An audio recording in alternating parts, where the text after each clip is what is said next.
आदमी एक बड़े से जंगल होकर गुजर रहे थे। तब उसने झाड़ियों के बीच एक सांप फंसा हुआ देखा। सांप इस तरह से फंस चुका था कि वो जितनी भी निकलने की कोशिश कर रहा था उतनी ही वो झाड़ियों में फंस जा रहा था। तब सांप ने उस आदमी से सहायता मांगी। हे इंसान, मेरी मदद करो। यदि आपने मेरी मदद नहीं की तो मैं यही तड़प तड़प कर मर जाऊंगा। सांप की ये दुर्दशा देखकर उस आदमी को दया आ गई। उसने एक लकड़ी की सहायता से सांप को वहां से बाहर निकाल दिया और बाहर आते ही सांप ने उस आदमी को डसना चाहा। अब मैं तुम्हें डसूंगा। बहुत समय से हम यहाँ फंसे हैं। मैं तुम्हारे साथ अच्छा व्यवहार किया, तुम्हें झाड़ियों से बाहर निकाला, तुम्हारा जान बचाया और तुम मुझे डसना चाहती हो।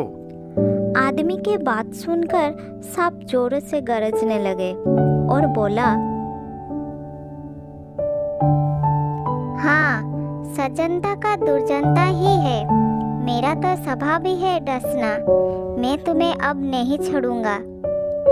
आदमी थोड़ा डर जाता है और थोड़ी सोचकर कहता है, ठीक है, मैं तैयार हूँ, लेकिन उससे पहले सज्जनता का उत्तर दुर्जनता ही है।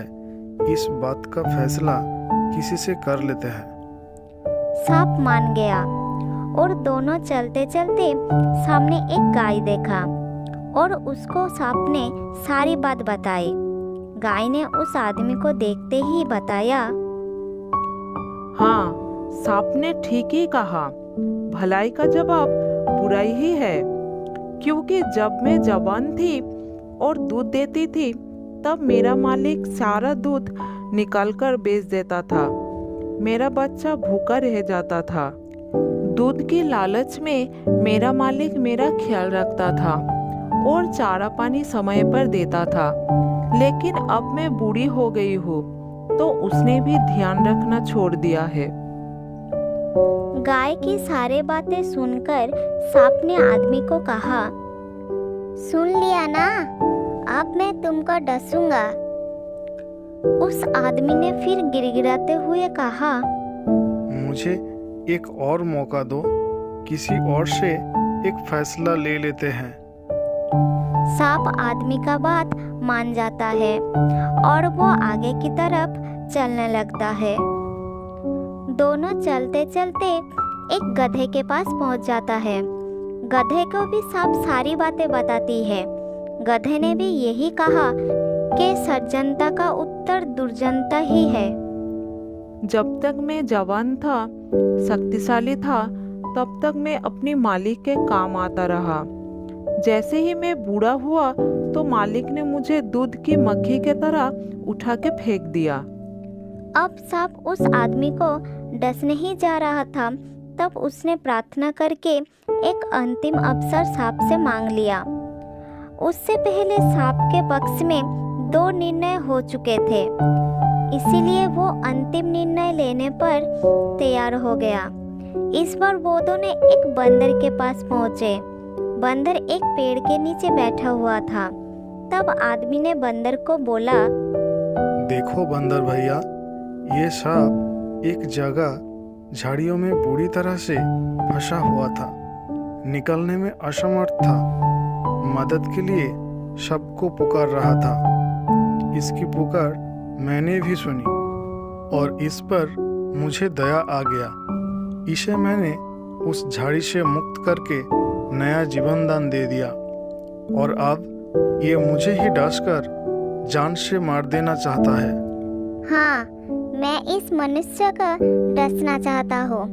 इसके बाद ही मुझे पूरी तरह से तसल्ली मिलेगी। बंदर बड़ा ही चालाक था। उसका दिमाग तेजी से चलने लगा। तब बंदर ने बोला, अरे भाई, रुको जरा, मुझे सारी स्थिति को अच्छी तरह से समझना पड़ेगा। इसके बाद ही मैं किसी नतीजे पर पहुंच सकता हूँ। सांप बंदर की बात सुनकर सोच में पड़ गया। फिर भी वो बंदर को लेकर उस झाड़ी के पास पहुंच गया। तब बंदर बोला, हे सर्पराज, अब मैं देखना चाहता हूँ कि तुम इस झाड़ी में किस तरह से फंसे थे। हे मनुष्य, इस सांप को वहाँ पर फेंको और फिर मेरे सामने बाहर निकालो। उसके बाद ही मैं किसी निर्णय ले पाऊंगा। उस आदमी ने तुरंत उस सांप को झाड़ियों पर फेंक दिया।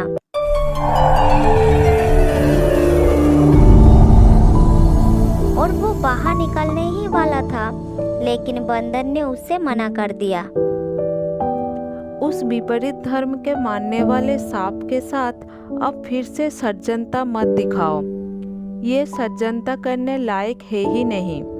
ये दुष्ट प्रकृति का है, बेशर्म है। यदि इसे बचाओगे तो ये फिर से तुम्हें डसने के लिए तैयार हो जाएगा। इसलिए इसे यहीं पर छोड़कर यहाँ से भाग जाओ। सांप मदद के लिए चिल्लाता रहा, लेकिन अब उसकी पुकार सुनने वाला वहाँ पर कोई नहीं था। वो बंदर बहुत बुद्धिमान था। उसने अपनी बुद्धि से उस व्यक्ति को सांप के चंगुल से बचा लिया। इसलिए कहा जाता है कि दुष्ट प्रकृति के लोग से हमेशा दूर रहना चाहिए। इसमें हम सबका भलाई है।